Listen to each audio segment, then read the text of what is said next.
A couple of weeks ago, my wife made her two young boys a playhouse out of cardboard leftover box from IKEA furniture. It stands about 6 feet tall in the corner of our living room. There is a small door, and then a small window next to the door. It's a pretty amazing little place that I wish I had when I was the boys' age. It's just one of those many reasons why I love my wife, is her ability just to throw things like this together for our boys. The kids are 7 and 2 years old. Even the age gap, they get along and love to play almost all the time. When the cardboard box was first built, it was their first thing to play in together. For about a week after we built it, we had been having a hard time getting them out of it. They would take a bunch of blankets and toys and just play. At bedtime, we would have to literally drag them out to take them their baths and go to bed. Sometimes they play peekaboo with my wife and me on the outside, pretending to be scared or surprised. Even my toddler jumped and made an ah sound. Typical cute stuff. That makes parents happy to no end, and it did. We loved sitting outside while the kids sat inside and jumped out to scare us. Over and over we would do this, just laughing and loving every minute of it. On Sunday, everything changed. We noticed that over the weekend, our oldest wasn't hiding inside the cardboard house, which much to many more is just assumed that he was losing interest. He is a bit older, and we were kind of surprised that he had much interest as he did when we first built it together. So it wasn't like that big of a deal as it gradually stopped playing inside it. Our toddler, on the other hand, went in another direction. We couldn't keep him out of it. He'd wake up and get his bottle the first thing to go in his house. He even closed the door and get upset if anyone comes too close, or looked in on top to see if he was alright. On Sunday morning, he woke up at 3 a.m., which was strange because in the first place, he had slept through the night, almost a full year now, and was screaming at the top of his lungs. It was a scream I hadn't heard from him since he was an infant. When I woke up to him screaming, I had the strongest sense of being out of the place, like I woke up in someone else's house. I had to convince myself I wasn't dreaming. I dreamt recently when he was younger, and he sounded exactly like that. When I rolled over and saw my wife was looking right back at me with the same confused face, I must have had asked her if she heard it too. She nodded, but didn't say anything. "Dad! Dad! Mom! Mom!" came from his room. It was more like him. When he refuses to nap, does his routine where he almost yells at Mom or Dad at the top of his lungs until one of us gives in and get him out. I rolled back over and put my feet down on the floor. It felt the creaking of the wood floors, and I knew I wasn't dreaming. I got up and went through the door to their bedroom, crossed the hallway, and into his bedroom. His crib directly right in front of the door with this old rocking chair my mom got us in the corner. The opposite side of his bed, he was still half asleep, but I noticed that the old rocking chair that looks like the one next to the right just slightly stopped cold in my tracks. It was rocking just enough that it stopped moments later. After I noticed it was rocking at all, then I noticed that Mason had thrown his bottle, blanket, and everything out of his crib. No big deal, he hit the chair with his blanket or something. I fought and I grabbed him out of his crib and make him another bottle. Something I have done 100 times, headed for the kitchen to get some milk. After I made his bottle and warmed up the milk, I went to take it back up to his room and down the hall. Our house on the all-in-one floor, the bedrooms are all the way in the hallway at the back of the house. As you walk down the hallway, you're looking directly at the entry and into a family room where our TV and cardboard house was, and the boys' toys were there. As soon as I came out of the living room to take him back to his room at the end of the hall, he's still looking over my shoulder, the living room. "Dad!" he yelled at the top of his lungs, pointing over my shoulder. He does this regularly too, because he wants to go watch cartoons and play with toys. I tell him, "No, it's time for bed, Massey." I then glance over my shoulder, and this is when I noticed as I started to turn, there were 2 little red lights in the playhouse, the window that I soon got to get out and turn around. I freeze and waited to see if it comes back. Maybe it's just a car's headlights or something coming from the window. Maybe it's one of the dogs. I wait what seemed like an eternity. Nothing happens and head back down the hallway. Mason is screaming, "Dad! Dad! Dad!" at the top of his lungs now. I get to his room, give him his bottle, and put him back in his crib. He almost instantly goes back to sleep, like it never happened. I turn to grab the blanket and pillow he threw. Oh God, the rocking chair. It's moving again. This time it couldn't have been Mason. It couldn't have been him. I panicked and turned around to get him out of his crib. He was already standing up, looking directly at me, with a smile across his face. He grabbed him and slammed his door, almost as I jumped back to our living room. Where was my wife was still sleeping. She mumbled and rolled over. Mason was still looking at me. I put him down in the bed between my wife and I and lay down next to him. He never beaks in eye contact with me as we were laying there. I noticed that he was all curled up with Mom and drifted off to sleep. Of course, I couldn't sleep at all. It was the first time I've ever been this scared so much in my own home. Something, or even worse, someone had looking out at me at the cardboard house. Something had moved in the rocking chair, and whatever that had been in the room before Mason screamed, it made my skin crawl, just considering it to be even the possibility. The next day everything was fine. My wife swore she hadn't heard Mason screaming. She hadn't even woke up and looked me right in the face and nodded when I asked if she heard it too. My 7-year-old Parsley said that he didn't hear anything either. I felt like I was losing my mind. Maybe I had been dreaming about this after all, but how did Mason get in bed with us? The whole day I just felt off, like if there was some film over my vision. Everything was darker. Everything was somehow tainted. Even though I had been at work all day, my mind kept getting dragged back to the set of eyes or lights looking out from the cardboard box, and the rocking chair moving on its own. Even though I haven't taken notice of it then, I realized they were watching me.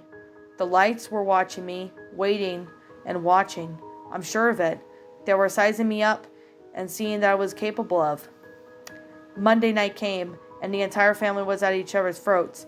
My wife and I had an argument about a bill or something stupid.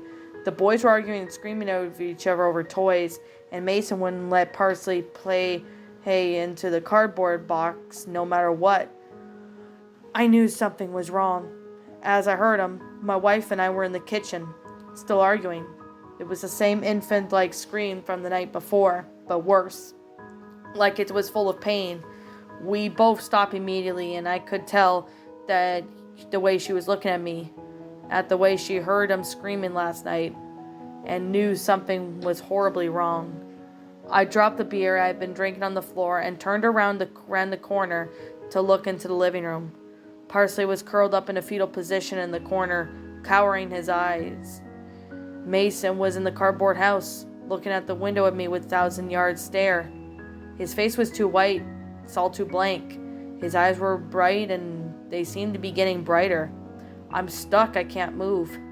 His eyes were getting brighter and brighter, and I'm sure I was about to be blinded.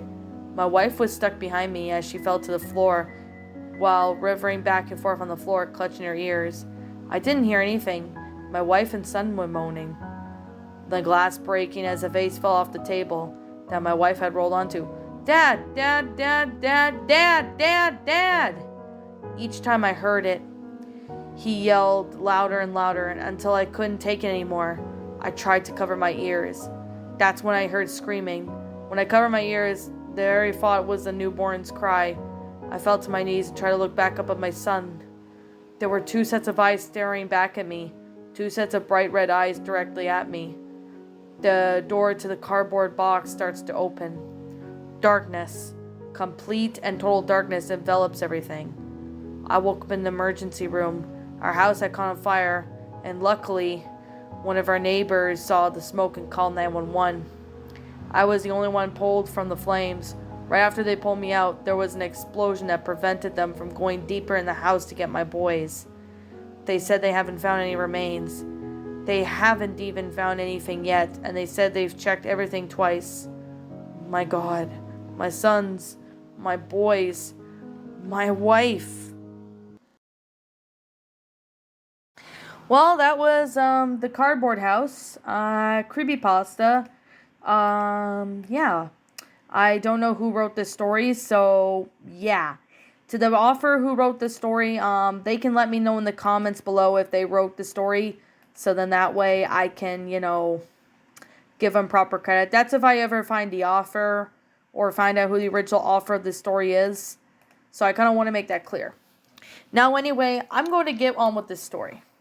This story, honestly, it has a really good startup and built, with, a husband having, a wife and 2 kids, and they made this little cardboard house. I mean, that's pretty much your typical childhood, when it comes to, having a cardboard box, you turn it into a house and that. It's a pretty interesting, concept because, I used to play on cardboard boxes when I was a kid. I mean, I'm sure every kid has done that, so I'm going to be stating that to be brutally honest. But I actually really do say that the concept of this story, while it's interesting, there were a couple of issues that I do have with the story. Now, they're not too major, but there are some stuff that I kind of want to, feel that it needs to be pointed out. Now, before I get with the issues that I have with the story, I'm going to go with the positives of, this story, of what I like about it first. Number 1, the grammar was actually pretty good. However, there were a few times where there were a couple grammatical errors in this story. But despite that, it was quite readable. I was actually able to read it, even though it was a really interesting concept. But I can definitely really recommend is, this story. If you want to find a good story with good grammar, I recommend you check out this one. This one is one of the good pastas. I mean, there are a few other good ones, like some classic ones, but this is actually one story I do really remember. I remember reading this story, I think back in 2019, but never had the opportunity to read it for obvious reasons. Obvious reasons means I never had the opportunity or chance to read it because I got into other stories and that. So that's obviously one of the reasons. But another reason is I just didn't have motivation to actually read this story until now. Now, why did it take so long? I don't know. I really don't know, to be honest. But when it came to this story, I love how the sentence structuring went out as well as the paragraph structuring. I mean, the beginning of it was flat out amazing. It does have a pretty decent startup. But when we get to the middle where the son Mason starts screaming, calling his mom and dad, and seeing the fact that, when they go over there, they think, the toddler needs, food or something, diaper change or something.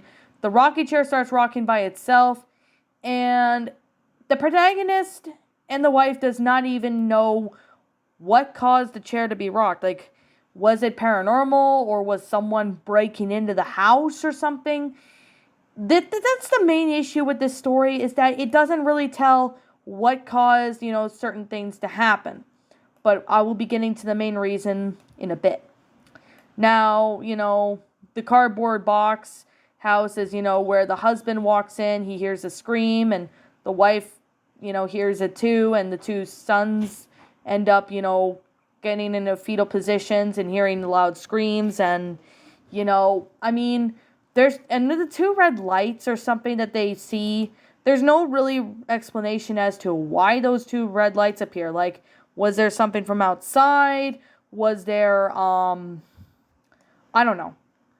I don't really know. Like, was it something, like some sort of spiritual demon possessing the house? There's no explanation for, certain things. And I think that's just the most confusing thing. I think it just more confuses me than anything. But like I said, I honestly it didn't really explain much about why certain things happened the way they did. Like, the husband wakes up and he's the only one alive, but his family didn't make it. The fact that, it just says that his house got caught on fire and that. Now, how would that be possible? There's no explanation for how or why or who set the house on fire. Like, could have been maybe I don't know, someone that they despise. Yeah, he's the protagonist or something. But there's no, I just think the main issue is that I'm just more confused on why everything happened the way it did. Like, could there someone be spying on the boys from the cardboard house in the living room for a window or something? Or they decide to, light the house on fire in the right minute or something? There's no explanation for some of the confusing things. The main issue I would have to say is that if they actually go into detail, maybe explain what's the possibilities that could have happened, or maybe, I don't know, maybe detectives can investigate the scene. I mean, that would be at least more believable, but at least we'll get more of a story. But, I mean, I think this is like an older story, seeing that this story was maybe, I don't know, 8 years ago, maybe. I'm not really sure, to be honest. But I mean, maybe the protagonist just wants something unknown to happen on why everything happened the way it did. Now, I will give it benefit of the doubt that, the great unknown is something that honestly really can definitely say it does take the cake when it comes to it. Like, the great unknown, when we don't know what happens, it's actually the most scariest thing. I think maybe it's some sort of spirit that caused the house on fire or something. I'm not really too sure, to be honest, but all we could definitely say is just maybe you could come up with some fury or imagination, anything that will at least help us, what we could determine what the cause of this. But other than that, the first half of the story was pretty good, but with the middle and the ending, I really wish there could have been something a little more. Like maybe detectives and police investigate the area once the explosion of the fire has, dissipated or something. And they investigate what caused, certain things like this to happen. Or what caused the fire to go berserk or something. At least that would give us like a little bit of a believability. But if the ending was a little bit more interesting of what could build up to what caused everything to happen, that would actually be more believable, but it would at least be a piece of evidence of what could have caused it to happen. But like I said, we may never really know unless the author of the story can maybe let me know in the comments below. It depends if the author ever sees this story. But like I said, to the author of the story, if you happen to be the author of this story, let me know in the comments below, and I'll be sure to give you proper credit. So, I know I said it in the beginning, but I kind of wanted to say it now, just in case. But I'm just going to wrap up the review now, because I guess I kind of, went through a few of the issues I have with the story, but I also went through the stuff I did like about the story. So, and like I said, this is just simply my own personal opinion, and if you happen to disagree with me, that's perfectly fine too. We're all entitled to our own opinions regards to these creepypastas. This is just simply my own personal thoughts. I'm going to give this story a 7 out of 10. While the beginning is a pretty good startup, as well as the good, interesting concept, and the fact that, it involves, a pretty good startup in that. But the issues that I described, seeing about, why Mason was like crying. Well, I mean, we already know he's probably afraid of something, but we don't really know why he was crying. Like, was someone in the house, broke in the house and only set it on fire or something at the right moment? Or was there some evil spirit that was in the house that wanted to, have shit hit the fan at the last minute?